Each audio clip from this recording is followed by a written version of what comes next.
today's podcast, and it's going to be a kind of a special podcast. We're going to kind of go through one more probably episode about the Hollywood diet because we've gotten so many questions on it. I wanted to kind of go through some of these kind of mailbag questions, and I thought it was a good idea to kind of find the best question was, how do you really feel on the semaglutide diet? What are the real side effects? What are the real effects of the diet? And what is the ultimate outcome? How are people doing on it? That's really the questions that people are ultimately asking, and we're going to give you some of the answers that we can kind of ascertain in practice. So welcome again to the Modern Man Podcast. We're happy to have you today, and I'm going to give you the answers behind what really happens in the practice of the diet, and how people really feel and how people really do when they go on the semaglutide experience. What is the real semaglutide experience for patients? Now, of course, we went through the whole science in the last podcast about how the kind of diet was born, how the science, how it works, what it does. We're not going to kind of reiterate. We might kind of go through some of the science a little bit, just to kind of get back to some of the questions and some of the kind of ways that people feel during the diet, and how people get to that point. So we're going to pretty much kind of go through their experience. We're going to go through all different types of patients' experience. The one thing that we could say is that we do have a lot of experience with having seen a lot of patients on, this diet, and it's been very eye-opening. It's been a very interesting experience. So the people ask us often, like, what is the real experience for people? Because there's obviously a lot of questions about lots of different things, and we're going to try to kind of answer from a practical standpoint, what are the real kind of practical issues when you go on the semaglutide experience. So, welcome again to the Modern Man Podcast. I'm Dr. Rob Frankel, and welcome. So, we have a busy practice of patients, and we have all different patients who've been on this experience with us. And the one thing that I think is most valuable for our practice is that we have patients come to us every week, and we tell them that it's important that they kind of share their experience with us, because of the fact that the one thing about this diet and the one thing about this medication is that everybody is a little bit different on how they respond to the drug. For the most part, there are people who, if you go to a certain dose, they're going to feel, possibly ill, and then there's certain people who, don't feel much. And so it's really kind of important that when you do this experience, that you are giving constant feedback with your practitioner, because of the fact that it's really the only way that this really works. This is kind of the only kind of positive experience that I find in talking to people who have done it in, other settings. They explain to me that it's true that, when they are, you know, placed in settings where they are not giving the full kind of experience of that they are, giving feedback to the practitioner, that they don't have the same kind of setting. And the other thing is that you really do kind of need the ability to kind of have individual doses for each patient. An example of this would be, we had a patient who, really kind of, was, at lower doses, was doing well, and, we upped her dose, and that, 1 week that we upped her dose, to a certain level, she, she was feeling very ill. The next week we backed off that dose a little bit, and she did fine that week. She was losing weight. And then the week after we kept her at that kind of same dose, and then we were able to kind of get back to the original dose that she was feeling sick at, and she felt fine then. And the whole point that I'm trying to make is that, your body needs time to reach certain kind of levels, and everybody is different where they reach those levels. So if you are at a certain dose and you're feeling sick, that dose might be too high for you. And the experience should not be that you are having a pretty bad sickness and that's causing you to lose weight, because that's not the way you want to lose weight. I was joking with a patient yesterday and saying that I can give you, Ipecac, which is the medicine that we used to give patients when they were poisoned. We don't really do that anymore, to throw up. It's kind of like the castor oil type of experience, and that was an easy, the similar kind of experience. Just have them throw up their, meals, and they would lose weight. Not a healthy way, not a smart way, a really terrible way of losing weight, because of the fact that what will happen is ultimately you will, lose all your electrolytes. You'll become very ill, and it's, a horrible kind of experience. I talked about in one of the earlier podcasts with weight loss about a patient who I saw in the hospital who was eating baby food. Not nutritious, not a good idea, terrible idea. Was, ended up having to be hospitalized for malnutrition. So, might be okay for babies. I'm not even sure about that, honestly. But, was definitely not okay for adults. So you want to, you want to be nourished. Food is there for nourishment, and so you need to be nourished.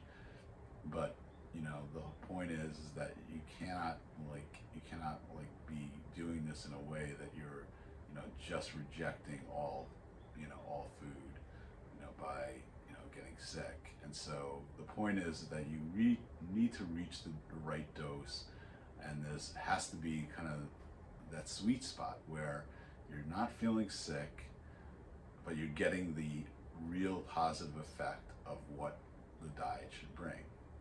What should the diet bring? Like, what should the effect of the drug be? And that's really the question, I guess, that a lot of people are asking. So what you really should be feeling is that you should have the experience that, when you sit down to a meal, you should still be okay and feel like, oh, okay, it's lunchtime, it's dinner time, I can sit down and eat, because you should be eating, 2 to 3 meals a day. But when you start eating, you're not going to be able to eat as much as you normally do, and you won't be able to kind of finish, like the portions that you were able to eat before. And the other thing is that you will not, have the same cravings that you did in the past.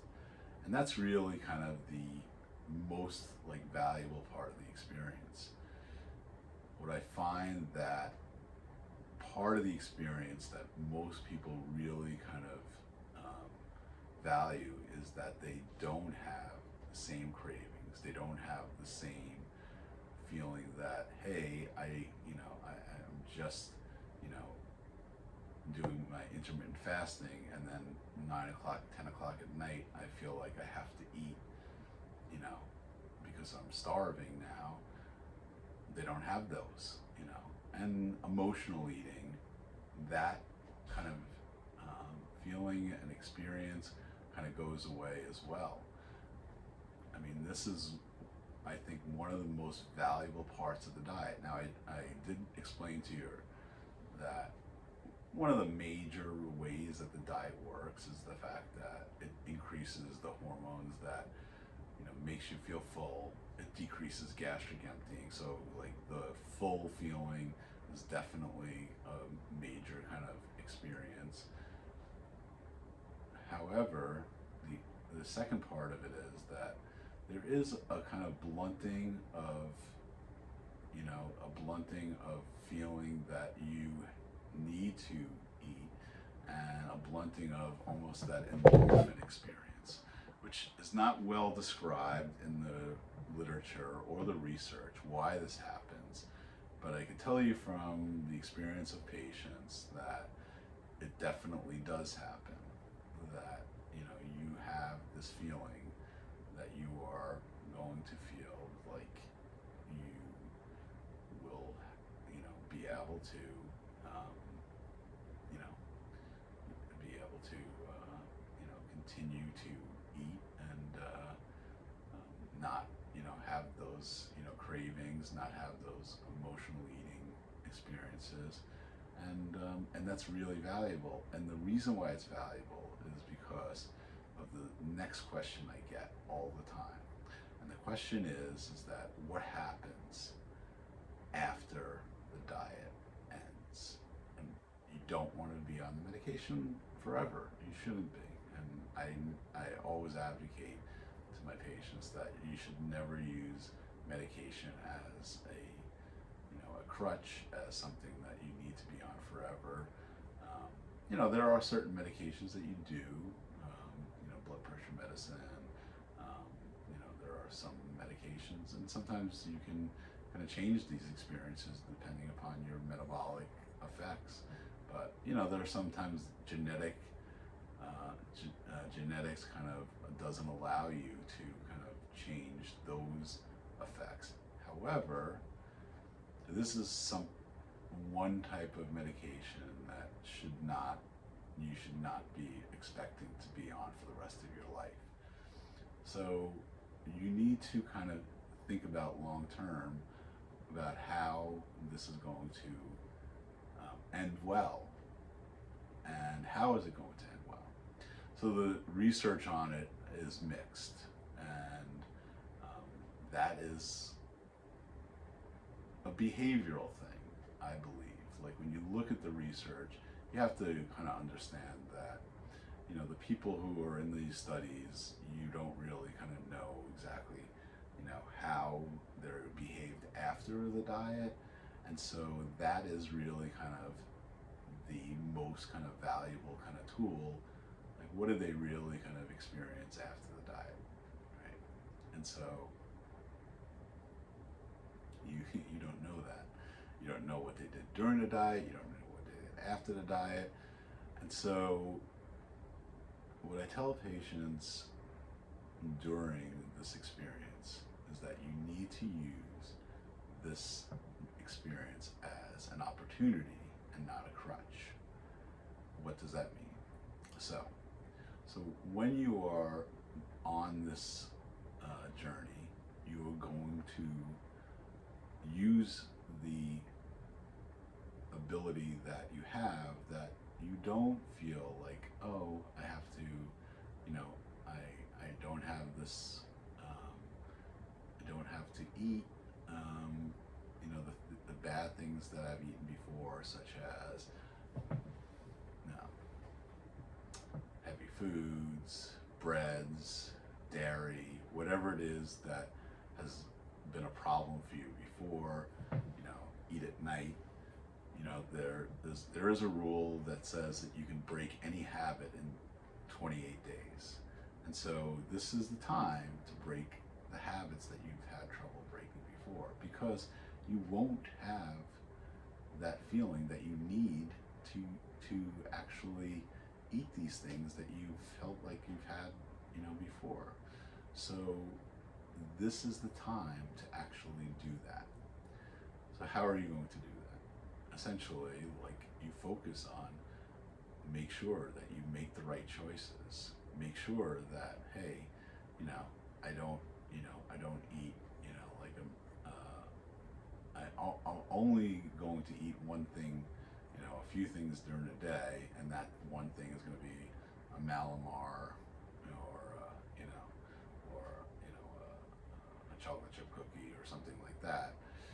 You know, it's not going to give me a lot of calories, but that is not going to give me kind of the nutrient value, or it's not going to give me the habit that I want to kind of hold on to, you know, going forward. And so that's the reason why you want to kind of like focus on, like, what is the habits that you want to kind of create when you're doing this. And that is what I'm tell patients, that if you create the habits now during the diet, you're going to take that forward and you're going to be able to use that. Because, you know, the one thing about the drug that you're on is that it's not actually going to, like a lot of the kind of stimulant drugs, it's not actually going to crash your system. You know, when you take something like phentermine, what that does is that kind of raises your system up to a certain level where you feel like, you know, you can't eat because everything is kind of raced to a certain level. Now, as soon as you stop it, all of a sudden your system crashes and you have an exact opposite effect. You know, it's not that. Now, you will have the hunger that came back, you know, potentially, but, you know, a lot of your habits, your that you had in the past, like your portion size, things like that, will have changed, and your, you know, like your need for, you know, certain nutrients, you know, your desire for certain foods should be absolutely, you know, diminished and decreased. So that's really kind of the most kind of valuable part.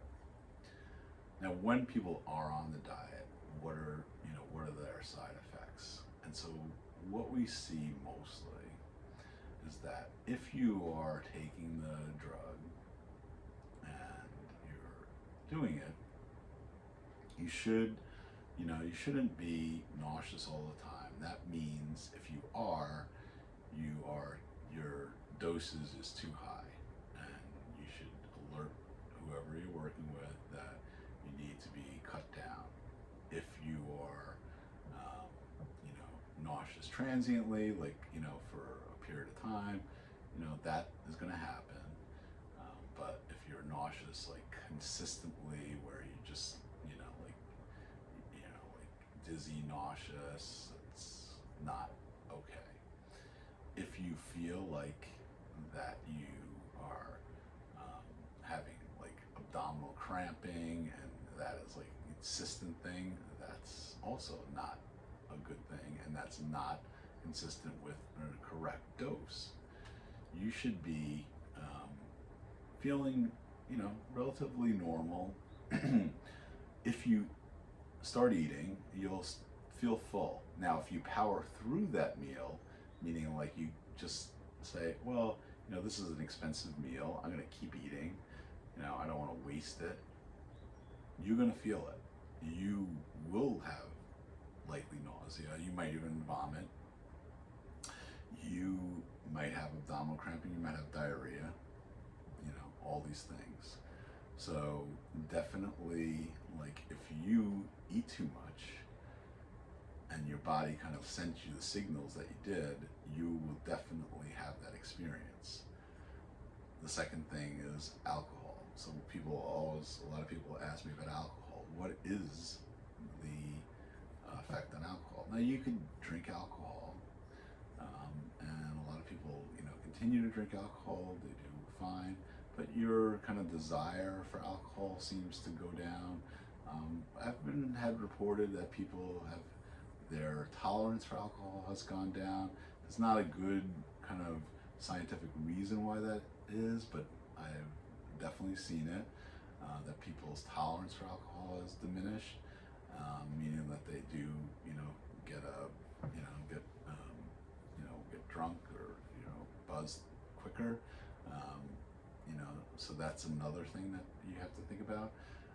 And the amount of alcohol that they can actually consume is definitely less, which in a lot of ways is probably a good thing. It's definitely going to keep you from, overindulging, and that's calories that you're going to be not going to be taking in. So, alcohol for sure is going to be a decrease, in your intake from this diet. And then as well, taste change. Now, I've had some patients who've had some taste change, like some of it's been transient, meaning like some foods have been like, oh, okay, like it's, it happens once in a while. Some taste change happens like permanent, and certain foods, like, that they just have a certain kind of propensity to like feel very different, taste very different, and it's just part of the experience. Is it forever? No, it's not forever. When you stop taking the drug, these things start to kind of diminish. And the thing that you have to understand is that the drug is in your system. It has a half-life for a week, which means that its main effect is going to be 1 week, but it stays in your system for 3 weeks. So you are going to have some effects of the drug for almost 3 weeks, but the main effects only last for about a week. And so, you have to understand, and that, this is kind of the overall kind of effect that you'll have. And ultimately, the lasting effect of, whether some people will have constipation, some people do, some people have diarrhea, some people have heartburn. It's another kind of effect that certain patients will have. I do see, like a percentage of patients who have heartburn. And so that's another effect. And that's the gastric emptying I talked about, the last podcast, that you decrease your gastric emptying, this is going to, cause the heartburn, the nausea, and that. But if you're at the right dose, these effects are very mild, and often most patients don't have them. So this is the real kind of skinny on it, that you really don't have these if you're at the right dose. And the positive effects of, what you should be feeling is, less hunger while you're eating. You should still be able to eat, but you're going to just eat less.